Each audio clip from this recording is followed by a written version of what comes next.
The latest football prizes competition is a bit of a cracker. Even I'm going to buy a ticket or two for this one.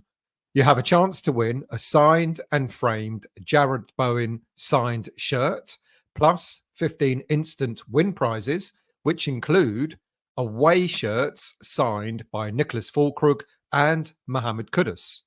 Competition ends on Wednesday, the 25th of September at 7:30 p.m. Go to footballprizes.co.uk website for full details, plus terms and conditions. And the very best of luck.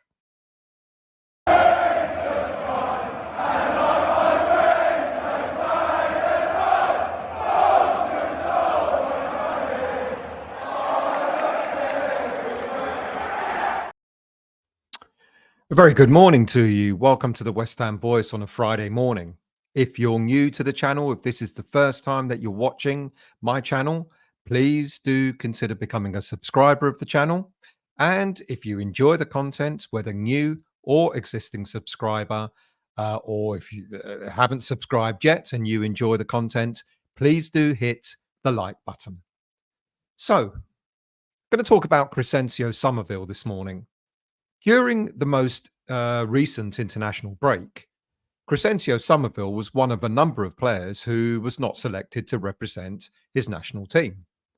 Instead, like all the other players not on international duty, he was building up his match fitness back at Rush Green, and the reports we were getting was suggesting that apparently he'd impressed Julen Lopetegui enough in the hope that he would actually be considered for selection in the game against Fulham.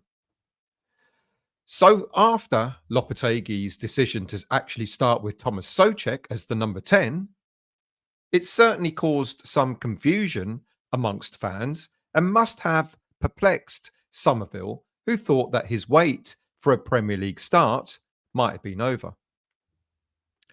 The Soucek experiment lasted until half-time, and his ineffective performance highlighted the need for a change, and Summerville was brought on for the start of the second half. In the 45 minutes that he was on, he showed energy, enthusiasm, and enough endeavour for many fans, myself included, to believe that this is one player who is now ready for more Premier League football than he has been so far, and certainly more Premier League football from the start rather than from the bench. His previous cameo performances against Aston Villa and Man City showed signs of a good player, but the Fulham performance showed or should be the catalyst for Summerville to be in the starting lineup against Chelsea this coming weekend.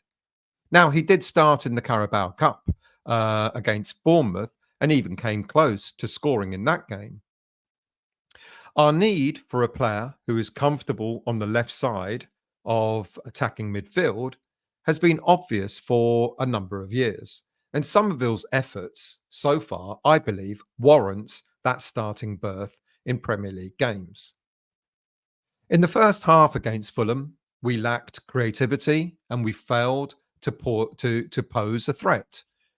Lopetegui has mainly played the 4-2-3-1 formation so far this season, but his team has struggled in the final third of the field. We've only scored 6 goals in our first 5 games, 4 fewer at this stage last season. And we've only created just 4 big chances in our opening 4 Premier League games. That's the second lowest tally in the division so far. Bringing Summerville into the starting 11 could help create more goal-scoring opportunities and lessen our reliance on our two main stars, Mohamed Kudus and Jared Bowen.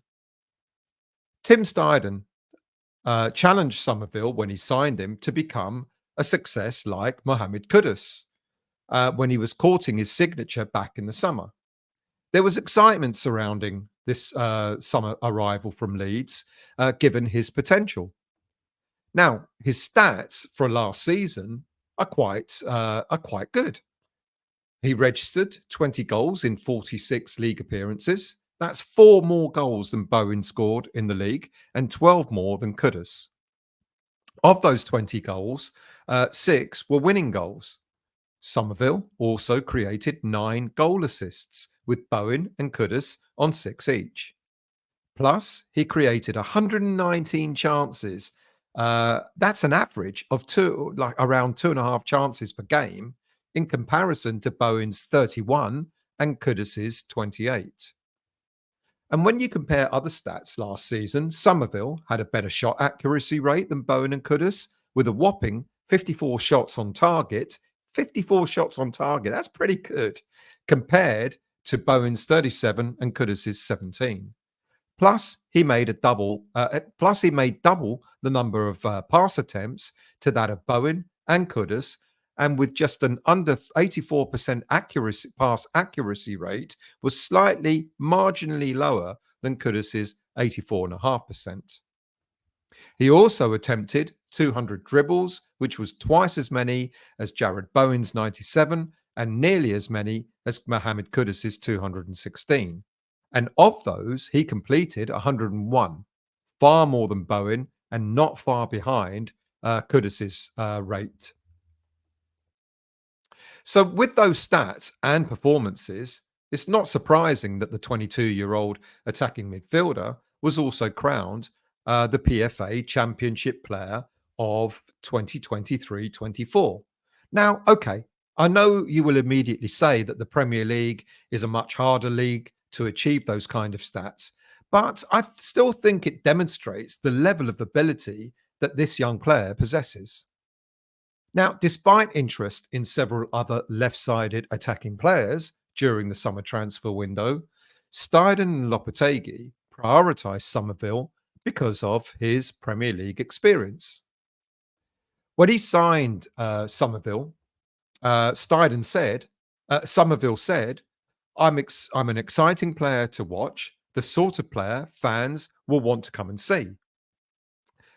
Summerville went on to say, my target is many goals and many assists.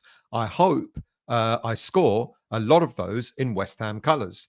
I want to help my teammates fight for a European place again. After the 3-1 win against Leeds in London Stadium last May 2023, Summerville told people close to him that he could actually see himself playing for West Ham one day.